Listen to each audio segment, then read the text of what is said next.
That was perfect, ugly, direct. Now you ask the same question and some emotionally moisturized idiot sends back a paragraph.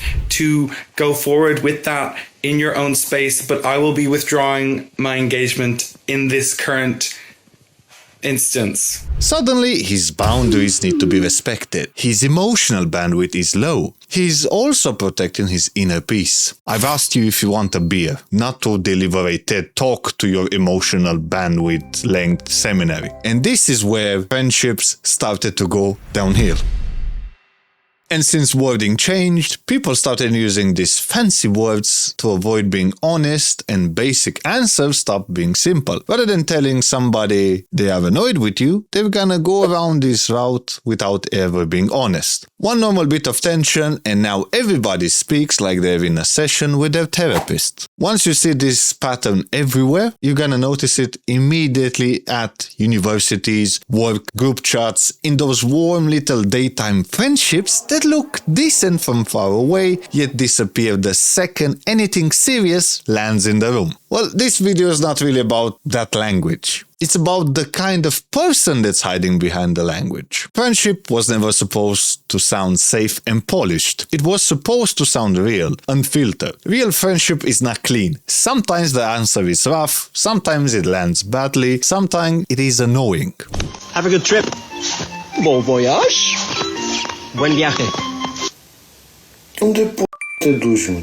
But you know that person has a personality behind their character. Now everybody talks like they're walking on eggshells around each other. Every opinion has to be filtered before it leaves your mouth. Nobody wants to sound bad. Nobody wants to risk even one awkward minute. And because of those things, people don't want to be that person who just says the truth and deals with a little bit of discomfort after. The modern polite answer gives you nothing solid. Rather than communicating the truth, it is there to protect the speaker's brand while you stand there decoding the bullshit. A straight answer might sting for 10 seconds, but at least you can use that. You can work with it. You know if somebody is just annoyed, busy, or even tired. People nowadays prefer to sound wise than to be honest. They will rather look emotionally developed than tell you something simple to your face. And that is why so much of it feels fake right before you can't even explain why. And the easiest place to see this nonsense is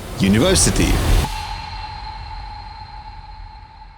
From morning to afternoon, everybody acts like family. They have same jokes, same complaints, same bro every 2 minutes. People start acting like they survived World War II together. When in hindsight, they both just hated the same lecturer, half these brothers vanish on the contact with real life. Once you remove the building and the timetable, you're gonna watch how fast this whole thing collapses. Somebody even compared fake friends to snowflakes, and I can tell you as well that if you piss on them, they disappear in an instant. No one actually even checks in on you anymore. Nobody even carries the thing outside their place. It was convenient for them. Semester finishes and their friendship is over as well. 4 years of sitting next to each other and the relationship still has the strength of a wet cardboard. And loads of people lie to themselves about this. And that fake university friend, well, that is very convincing that while the settling does all the work, you might think that he knows your lunch order and the face that you make once you mention coursework. Well, that's great for you. If you put him outside that habitat, his whole thing dies immediately. And all those safe little environments where friendship can be performed without ever being tested. People have become very good at looking connected in places where connection literally costs them nothing. Now, if you put all those things next to a real friend, let's call him Johny for context. Anybody can be around you when life is easy. Sitting in class, laughing at the same stupid jokes, exchanging a couple of snacks, wasting time and complaining about the same PowerPoint slides. All of these are free of charge.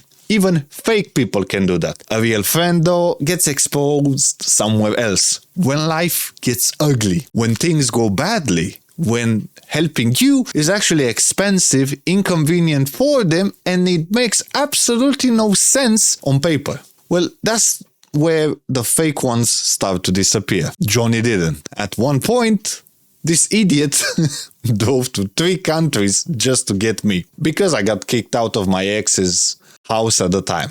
12 hours straight he drove, about 780 kilometers one way just to pick me up and 780 kilometers to go back. He didn't even give me a speech. No drama, no, oh, can you send me some petrol money or you can drive halfway back. Well, maybe he just laughed his ass off my expense at the time. But yeah, he just came there. He picked me up and drove me home. Now that's a friend. Anybody can send you a nice message and anybody can type, oh, I'm here for you from a warm room with a full battery. Try driving across 3 countries from somebody, thanking the cost, thanking the time, and not making it about yourself, being genuinely selfless. That hit me differently. Now, this is built out of people who do something when there is every reason not to. And 12 years later, well, me and Johny were still going. People like that still roast the hell out of you. They will call you a moron. They're gonna tell you that your plan is shit, laugh at your terrible life decision, and still show up when it matters. But you get the gist. Some friendships naturally come to an end.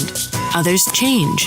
I roast everything. If your haircut is shit, well, I'll tell you to your face. If your idea is stupid, again, I'll tell you to your face. If you're behaving like a moron when you shouldn't, I'm not gonna stand there and speak to you like a therapist and have some sage burning around because you had trauma. Now, mate, in real groups, people get messed up. You get cooked. You get bullied all the time. They bully your haircuts, your clothes, terrible decisions, all of it. That is why your friend can look at your tragic haircut and say, yo, what the happened to you? Did you lose a fight with a lawnmower? And instead of the room freezing, everybody laughs, including you. But not because the humiliation is the magic part. It's because history is there. You shared stupid days together, even the broke days. You had disasters unfolding. You played football and even argued over basically nothing. You've had barbecues that drag into the night and turn into stories that people still quote months later. All that dumb little history matters because it builds trust. And once trust is there, people can be direct without the whole thing collapsing. And this is why the blunt friend often feels a more direct and safer option than a fake one. At least he's straight to your face. The blunt friend might call you an idiot, but at least you know where he stands. He's being direct, rather than lying and faking nice things just behind your back. And it's even boring research that points in that direction, that laughing with your friends helps strengthen that bond. Which, if you think about it, makes perfectly sense. A joke only lands because something solid is already beneath it. So no, I'm not saying that random cruelty is friendship. I'm saying that when there is real trust, bullying between friends is not a problem. It's usually proof that the relationship can survive honestly without everybody acting so traumatized. This kind of language has spread so vastly that it solved the perfect modern problem. People just want the appearance of care without doing the inconvenient part. So the words became deodorant and they do not fix the behavior. They just stop it from smelling honest. Instead of saying, I do not want the hassle, people tend to protect their peace. Rather than saying, I can't be bothered, they start talking about emotional bandwidth. Instead of saying,